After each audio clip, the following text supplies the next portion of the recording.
NicOlandria just made it official, and I need everybody to understand how massive this moment actually is. We're talking about a car deal with Hyundai, Nic landing collaborations with GoDaddy right after working with Kim Kardashian, and Ad Age literally naming them one of the top 5 breakout creators of 2025. Not influencers, not reality stars, creators who turned viral fame into actual business empires.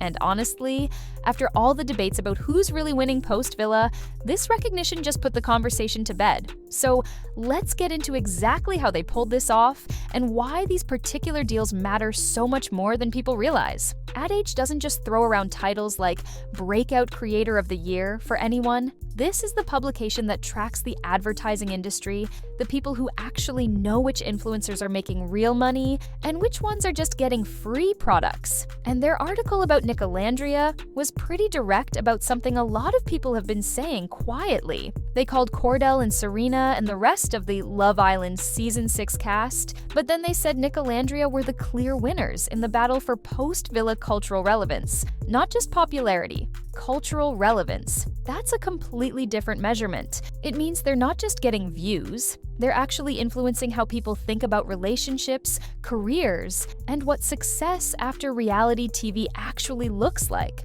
The article broke down their brand portfolio, and when you see it all listed together, it really hits different. Together, they've done campaigns for NYX Professional Makeup, Sweet Green, and Agua de Fuego. Those aren't small companies testing out influencers. Those are established brands with serious marketing budgets who did their research before signing contracts. Then when you look at their individual deals, that's where you really see the strategy. Kordell has worked with EOS, Raising Cane's, Shea Moisture, and Microsoft Copilot. Nic's portfolio includes Celsius, Brooks Running, and Abercrombie and Fitch. These aren't overlapping audiences. They're building separate lanes while still maintaining the couple brand, which is exactly what their management should be doing. But let's talk about Nic's recent moves specifically, because there's been this whole narrative shift happening around him that people need to understand. He just closed a deal with GoDaddy, which is one of the largest web hosting companies in the world. This came right after his Skims campaign with Kim Kardashian, and before that, he worked with Google. 3 massive tech and business-focused brands in a row. That's not random. That's deliberate positioning, and it's addressing something that's been building up in the comments for months. There was this whole thing where people would only refer to Nic as Nic from Kordell or call him Mr. Kordell, like he was just an accessory to her success. And honestly, some of that came from how their early brand deals were structured. They did a lot of joint campaigns when they first left the villa, and Kordell's social media following was growing faster, so she was naturally getting more attention from those collaborations. Nic never really had the chance to build his own separate brand identity in those first few months. The comments were relentless about it. Every time he'd post something, people would flood the replies asking where Kordell was, or saying he should bring her into whatever he was doing. But then the Skims campaign happened, and something shifted. Kim Kardashian posted about working with Nic, and suddenly the Nic from Kordell comments were everywhere again, except this time people were demanding that Kordell should have been included in the shoot. And that's when you could see his team making a clear decision. They weren't going to respond to that energy. They were going to keep building Nic's individual brand anyway. One TikTok creator made a whole video about how Kordell's solo fans were realizing Nic was actually a star outside the relationship too, and wasn't just an accessory. The comments under that video were telling. Somebody pointed out that Nic actually tried to uplift Kordell early on by making sure she was part of those first brand deals with NYX, Agua de Fuego, and Sweet Green. But instead of people appreciating that, they took it for granted and treated him like he needed her to be relevant. Then Nic went to Greek Fest and reportedly made millions from that appearance alone. His talent agency, CAA, which is one of the biggest in the entertainment industry, started putting him in rooms that had nothing to do with the couple brand. And now we're seeing the results of that strategy. GoDaddy, Google, Skims. These are brands that signed Nic because of what he brings individually, not because of his relationship. And the best part is that Kordell has been vocal about supporting him through all of this. She's said multiple times in interviews that Nic supports her more than she ever imagined, so this whole fan-base divide where some people only want to see her win makes absolutely no sense. There's no competition between them. They've both said that directly. My first car was a Hyundai Sonata. Today, I'm driving my upgrade, the Palisade. That old Hyundai, it saw everything. First job, first real heartbreak, first time I felt like I was doing life on my own. I didn't realize how many firsts lived in that car until I let it go. Same brand, new chapter. Okay, Hyundai. But this feels like same road, same brand. I've just grown with it. Some memories stay with you, some you carry forward. Funny how a car becomes part of your story without you ever needing it to. The car that got me here and the one I'm taking further. Now, let's talk about Kordell's Hyundai deal, because this one hit different for a lot of reasons. She just dropped this beautifully shot ad campaign where she talks about her first car being a Hyundai Sonata, and now she's driving their Palisade model. The production quality alone was noticeably higher than most influencer car ads. She talked about how that old Sonata saw everything: her first job, her first real heartbreak, the first time she felt like she was actually doing life on her own. She didn't realize how many first experiences were connected to that car until she let it go. And now, she's still with the same brand, just in a new chapter of her life. The storytelling in that ad was tight, and people noticed. But here's the part that made this even more significant. Before Kordell ever went on Love Island, before anyone knew who she was, Hyundai was apparently already in her comment section on social media. Somebody pulled up old screenshots showing that people were hoping she'd eventually get to work with them. So this collaboration is a full circle moment that she's been building toward for longer than most people realize. And that's what separates this from just another influencer car post.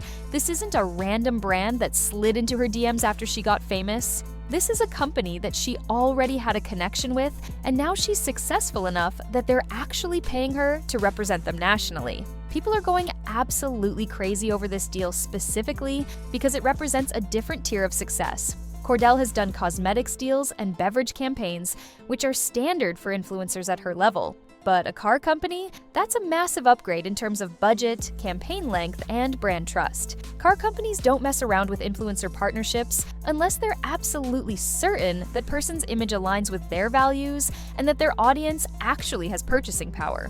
Hyundai looked at Kordell's demographics and decided her followers are either buying cars now or will be in the next few years. That's a completely different calculation than sending someone free makeup. One comment that really summarized how people are feeling said that Kordell has been working non-stop.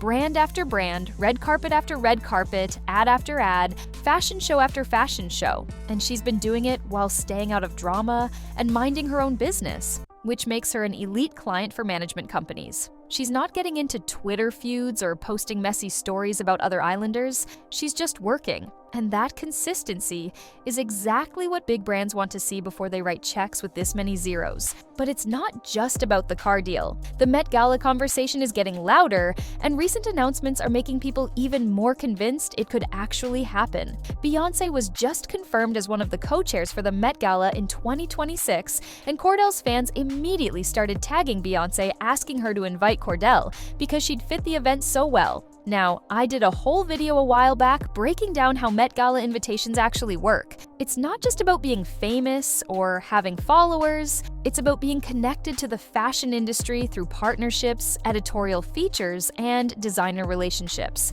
But Beyoncé being announced as a co-chair changed the energy around this conversation completely, because co-chairs do have some influence over the guest list, especially when it comes to representing different communities and industries. And then, something else happened that made the fashion world speculation even stronger.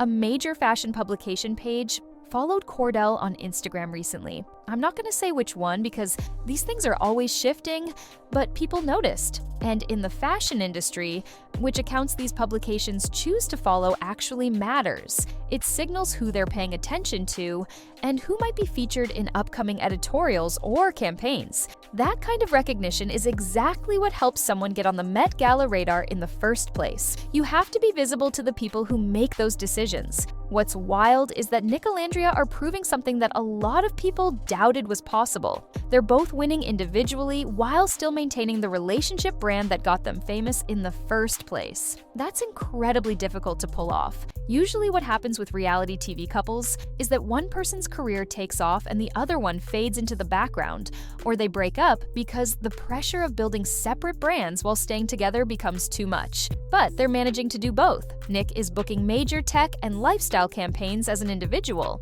Kordell is getting fashion recognition and landing deals with car companies. And when they do work together on joint campaigns, it still feels natural and people still engage with that content. The Ad Age recognition was really the stamp of approval that confirmed what their numbers were already showing. They're not just reality TV stars who got lucky, they're building actual media businesses that are going to outlast whatever show they came from. And that's the difference between influencers who have a moment and creators who build careers. The brand deals they're getting now are the foundation for everything they'll be able to do 5 years from now. Production companies, clothing lines, maybe even their own shows. All of that becomes possible once you've proven you can actually move products and maintain an audience over time.